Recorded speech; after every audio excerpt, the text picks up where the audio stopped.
John, it's a game against Newcastle Thunder at Odsal on Friday. What sort of challenges are they going to pose? Considerable. I went to watch the York-Newcastle game, and they were very, very unlucky not to come away with the points. It was only York's defensive resilience and ability to take half chances that turned the game York's way, but they really did play some good rugby. They dominated the game for a period of time, and they've got some really good individuals. Was there enough in that performance at York to show that Newcastle potentially could come on Friday and turn us over? Of course there is, yeah. I mean, I think there's enough on when we went to Newcastle as well. I mean, they were 12-0 up before we'd opened our eyes, really, and it made it a tough job and a hard job to turn that deficit over.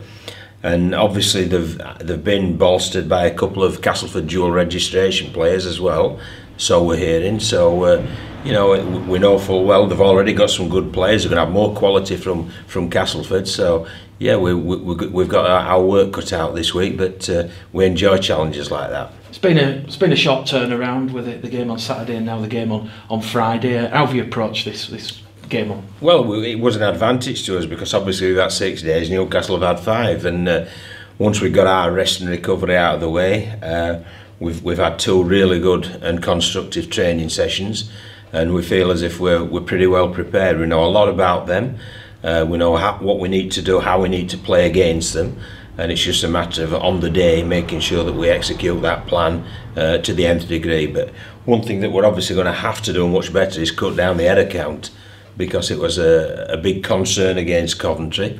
And also, I mean, we haven't had an 11-6 penalty count against us prior to this season, and I was pretty disappointed in that.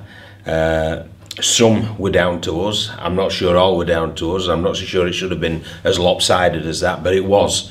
And that gifted Coventry a great deal of possession that with the errors. So we need to make sure that we tidy that up a great deal next week. Is it fair to say a lot of the players have been focusing on what they did well in that second half rather than the first half? Yeah, it is, yeah, because obviously I was really pleased with the response. I thought, we all had our say at half-time, including Steve Crossley, who was acting as 18th man. He had a real good input. Elliot Minchella did as well, and Dane Chisholm, so they were very constructive in what they said at half-time, and I think the results were all there for everybody to see. That first 7 minutes of the second half when we had 3 sets and scored 3 tries, and that really cemented the game for us. So it's good that you can envisage that response from them, but it's preferable not to have to envisage that response. It's preferable to start the game well and to have a good 2-half performance rather than a scratchy half followed by a good half. You've named your 19-man squad, John, Matt Garside, Steve Crossley. They'll be back playing on Friday?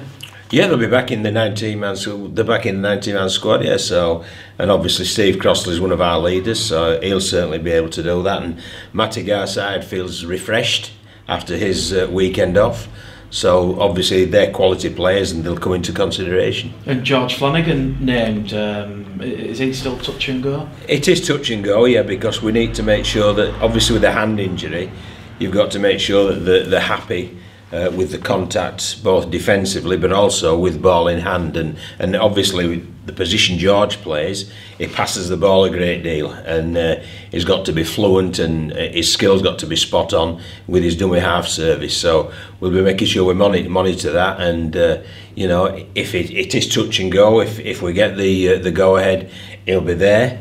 If we don't get the go ahead, he'll be there for Hunslet the week after. And obviously, John, we're in the second half of the season now, and the reverse fixtures, so the big clubs like York, Newcastle are all coming to Odsal. I mean, how important is that home form up to date, It's very important, yeah, but I mean, each game's different, and as I say, Newcastle are bolstered by this dual registration agreement with Castleford, so we know full well that they'll be strong. So every game's different, every game's a challenge, and we're focusing purely and simply on Newcastle, then we'll focus purely and simply on Hunslet, and then we'll focus on York, etc. And that's how we're going to treat this second half of the season. We're going to attempt to knock the games off one by one. And just focusing on the reserves tomorrow, John, a chance for players like Jamel Goodall, Jordan Andrade, James Davis to impress? Yeah, it is. I mean, it's, you know, the reserves have been great for us, and we've seen some good performances. It's been good for some players as well. I mean, Liam Kirk played his way back into the first grade. Ross Oakes' form in the reserves made you feel quite at ease to push him in when Lee Smith was injured. So it does serve a very, very relevant purpose. So I'm looking forward to see it. Looking at the first team lads, but also I'm looking forward to seeing them as a team and how they perform against a really good Halifax side. And in terms of Lee Smith and Greg McNally, what can you tell us about their injuries? And Lee's progressing nicely, so again, he's going to be less than we first expected, so he's progressing nicely. Greg McNally is run at top speed now, but it's just about changing direction and again about contact. So we're hoping Greg should be ready for Hunslet.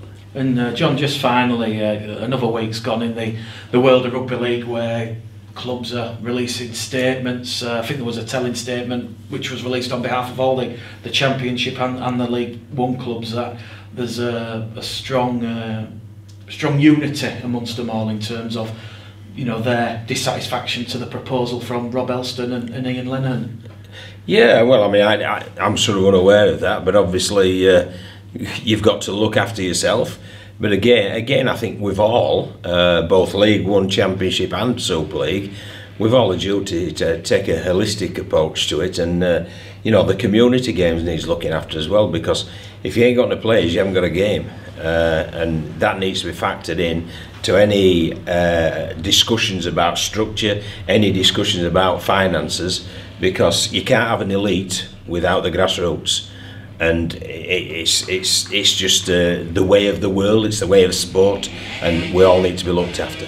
And just finally, John, Kobe Green, he's been announced as the Welsh international under-19 skipper for those autumn internationals. Yeah, well, that's another feather in our cap, isn't it? So, and it's a feather in Kobe's cap as well, because it hasn't just stuck in and around the environment he knows. It's come up north, he's come to a great club, and he's playing his trade there, and he's improving. So I'm absolutely delighted that his efforts and his work ethic has been rewarded.